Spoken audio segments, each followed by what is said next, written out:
Okay, guys, as I was saying before I got cut off in the other video, as in the brown bear we studied the other day, we know that that brown bear cannot immediately change its fur into a white fur so that it can better adapt to its environment. We know that it can't acquire these better traits during its lifetime. It eventually will die, and hopefully those better traits are going to get passed along to its offspring so that it can better adapt and be able to survive, such as the baby bears that ended up being white, okay?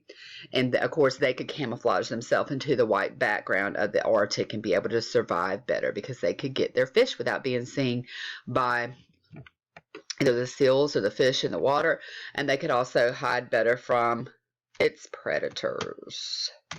All right. You can stop the video at any point to fill in your guided notes if I'm going too fast. I'm reminding you that again because if you tell me I'm going too fast, you have control of it. All right. Let's move it on. We did talk about Lamarck's giraffe theory, and we said that this was totally wrong. We know that we cannot just stretch our bodies so that we can grow taller. We know that that is a gene mutation that occurred over many, many, many years that better help the giraffe adapt to be able to reach the food in the tall trees. This giraffe right here, the shorter ones, eventually they died off because they could not get the food that they needed in order to survive, okay? How does evolution happen? It happens through genetic mutations that randomly occur to produce variations. Sexual reproduction also creates variations. Remember, variations are differences, and we said we want a lot of differences in a gene pool so that the possibility of them surviving, those organisms surviving and passing on the good traits, is greater. Remember, we talked about why we plant more than one seed in each hole, and I asked you guys that had Mr. Minus, why do you plant? How many seeds do you plant? And I said, just one. And everybody said, no, at least 3. Yes, because our chances are greater that we will get a good crop from at least 3 seeds. You might have one that might be damaged or not be a very good thriving seed to produce a crop, but then you might have 2. So go with 3. A permanent alteration in DNA sequence that makes up a gene differs from what is found in most of that species. Now, keep in mind, we as humans also can cause some genetic mutations from some environmental things that we know are going on in our society, right? So, for example, amongst our species, how many know someone that drinks alcohol? How many know that someone may use drugs? How many know someone smokes cigarettes? And yes, tobacco is a drug. Why? And we're going to talk more about this when we get to that unit, but because there is nicotine, which is an addictive substance found in cigarettes. So it can also, all of these things, environmental things, can cause genetic mutations in our genes as well. And a genetic mutation such as cancer, any type of cancer, remember? So we'll come back to that. Organisms with beneficial variations or adaptations are better able to survive. Over time, a variety of beneficial mutations accumulates in the species. So it can be a beneficial mutation, as I said last week. It can be a benefit or it can be a harmful mutation.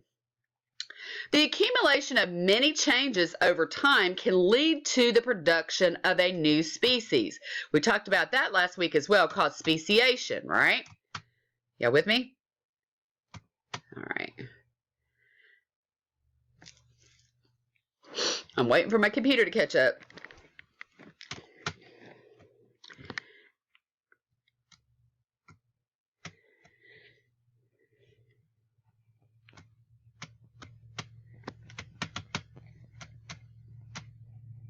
Okay, so hopefully you guys can see the last sentence. It says the accumulation of many changes over time can lead to the production of a new species. And I said that a few minutes ago, but I was thinking that it cut it off, but it really didn't.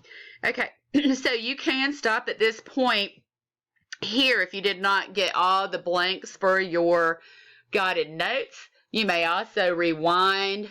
Part 1 is already listed, part 2. This is the second part of the 2 videos that will be posted to my YouTube account.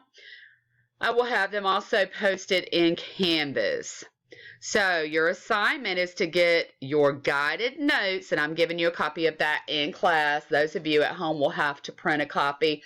Otherwise, you can wait, but I would rather you go ahead and print a copy if you have access to it, just so you have the notes for upcoming tests. Okay, so that is our lesson today. So page 45, you're going to get your guided notes into your notebook so that you have them to study for your EOG as well as any tests or quizzes. Remember, tomorrow is Wednesday. You do have a vocabulary quiz, and that will be on all vocabulary from this week as well as last week, so please make sure you have it done. Also, keep in mind you're going to have a test before the end of the quarter, which is on the 17th, which is next week. So you need to go ahead and be studying all of your evolution notes that I have given you. You need to make sure that all your assignments are in no later than the 15th, because remember, I've got 200 of you guys. I cannot grade every single thing that you guys turn into me at the last minute. Keep in mind that anything that you're still going to be graded on stuff. So don't get in the mindset that, oh, it's not going on next 9 weeks, I don't have to do anything. No. Remember, I give you 5 days post due date on almost every single thing.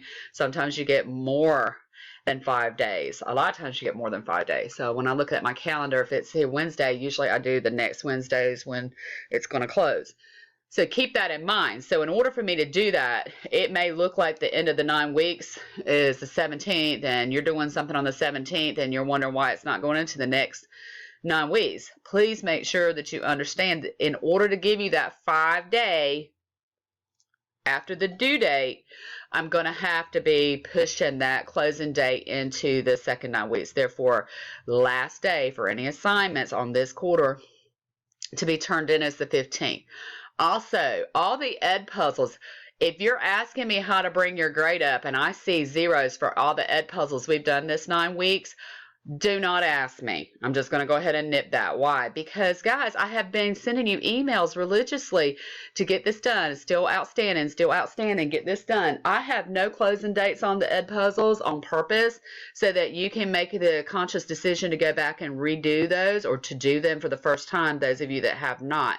Don't ask me about extra credit if you... First of all, don't ask me about extra credit, because the first week of school I said I don't do extra credit. With 200 students and you think about one assignment and grading it, open it up to look at, even if you made mistakes 2 times. 2 times 200 is how many? Yes, you do the math. So no, I do not do extra credit. But if you have done the assignments that I have assigned you, there should be no need for extra credit. So if you haven't done the ed puzzles and you got a whole bunch of zeros in Power School for ed puzzles, I would go back and do those because they're all open. I do not open any other assignments because, guys, you have had plenty of time to get them in. Okay? So I'm going to leave it here. You guys have a great day. See you later.